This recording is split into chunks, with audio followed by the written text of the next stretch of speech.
सांदीप येथे गणेशोत्सवासाठी कपडे खरेदी करून परतणाऱ्या दुचाकी स्वाराला टेम्पोची धडक लागून अपघात घडला आहे। यात 12 वर्षीय मुलीचा जागीच मृत्यू झाला आहे। मानसी पाटील असे या मुलीचे नाव आहे। गुरुवारी सायंकाळी 6:30च्या सुमारास ही घटना घडली आहे। 7 सप्टेंबर पासून गणेशोत्सवाला सुरुवात होत आहे, त्यामुळे खरेदीसाठी लगबग सुरू आहे।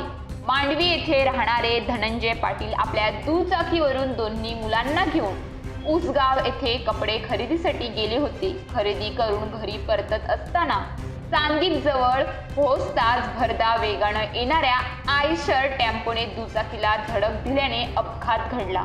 या अपघातात धनंजय पाटील व त्यांची दोन्ही मुलं दूरवर फेकली गेली।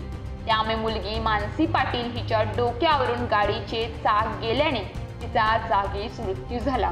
तो मुलगा ओमकार याच डोक्याला दुखापत झाली आहे। यावेळी टेम्पो चालक पळून गेला आहे। या प्रकरणी मांडवी पोलीस ठाण्यात चालकाच्या विरोधात गुन्हा दाखल केला आहे।